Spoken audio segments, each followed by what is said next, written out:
आपण आता स्पर्शिका खंडाचा प्रमेय पाहणार आहोत। स्पर्शिका खंडाचा प्रमेय म्हणजे वर्तुळाच्या बाह्य भागात घेतलेला जो बिंदू आहे त्या बाह्य भागातील बिंदूतून वर्तुळाला काढलेले जे स्पर्शिका खंड आहे ते एकरूप आहे हे आपल्याला या प्रमेयातून दाखवायचं आहे। आता जर आपण या आकृतीचं निरीक्षण केलं तर आपल्याला लक्षात येतं की या आकृतीमध्ये आपण पहिल्यांदा आपल्याला दोन त्रिकोण दिसतायत। त्यातला एक त्रिकोण मी लिहितोय OBA हा एक त्रिकोण दिसतोय व दुसरा त्रिकोण त्याच्यामध्ये दिसतो आहे OCA हा एक त्रिकोण दिसतोय। आता या त्रिकोणामध्ये काही गोष्टींचा आपण विचार करूया। याच्यामध्ये OBA हा जो कोन आहे हा कोन किती अंशाचा आहे? OBA 90 अंशाचा आहे, बरोबर। आणि दुसरा कोन आहे कोन OCA हा किती अंशाचा कोन आहे? 90। म्हणजे प्रत्येकी किती मापाचे कोन आहे? 90। आता हे का प्रत्येकी 90 मापाचे कोन आहेत? तर याच्या शेजारी आपल्याला ही जी स्पर्शिका दिसते स्पर्शिकेजवळ त्यांनी किती अंशाचा कोन केलाय? 90। म्हणजे याला कारण काय देऊ शकतो आपण? स्पर्शिका त्रिज्या प्रमेय म्हणू शकतो आपण। त्याच्यानंतर या ठिकाणी OB ही वर्तुळाची त्रिज्या दिसते, बरोबर का? म्हणजे त्रिज्या OB आहे आणि दुसरी त्रिज्या कुठली दिसते याच्यामध्ये? OC, बरोबर आहे, त्रिज्या OC।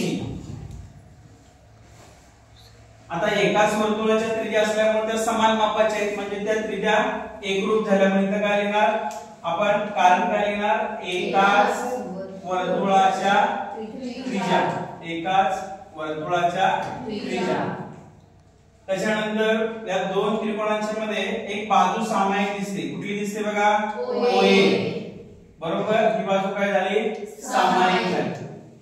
आता त्रिकोण एकरूप दाखवण्यासाठी आपल्याला तीन गोष्टी पुरेशा असतात, परंतु इथं जर आपण विचार केला तर इथं B कोन 90 अंश आहे, C कोन 90 अंश आहे आणि 90 अंशाच्या कोणासमोरची बाजू काय असते? कर्ण असते। म्हणजे हे जे दिलेले दोन त्रिकोण आहेत ते कुठल्या कसोटीनुसार एकरूप असणार आहेत? कर्णभुजा कसोटी। Very good. कुठली कसोटी? कर्णभुजा कसोटी। कर्णभुजा कसोटी। आता कर्णभुजा कसोटीनुसार जर हे दोन त्रिकोण एकरूप असतील तर या दोन त्रिकोणामध्ये दाखवलेल्या ज्या बाजू आहेत त्याच्यामध्ये AB बाजू ती कुठल्या बाजूला एकरूप असणार आहे? AC, बरोबर। तुम्ही साध्य आधारले बघा। आता या वर्तुळात या ज्या काढलेल्या स्पर्शिका आहेत त्या स्पर्शिकांचा विचार केला तर AB आणि AC या वर्तुळाच्या स्पर्शिका आहेत। मग या AB आणि AC ला आपण काय म्हणायचं?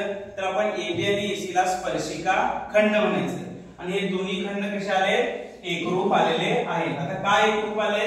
कारण हे दोन त्रिकोण कर्णभुजा कसोटीनुसार एकरूप असल्यामुळे त्याचे स्पर्शिका खंड सुद्धा कसे आहेत? एकरूप आहेत। यालाच वर्तुळ स्पर्शिका खंडाचे प्रमेय असे म्हणतात। लक्षात आलं? समजलं का सगळ्यांनी?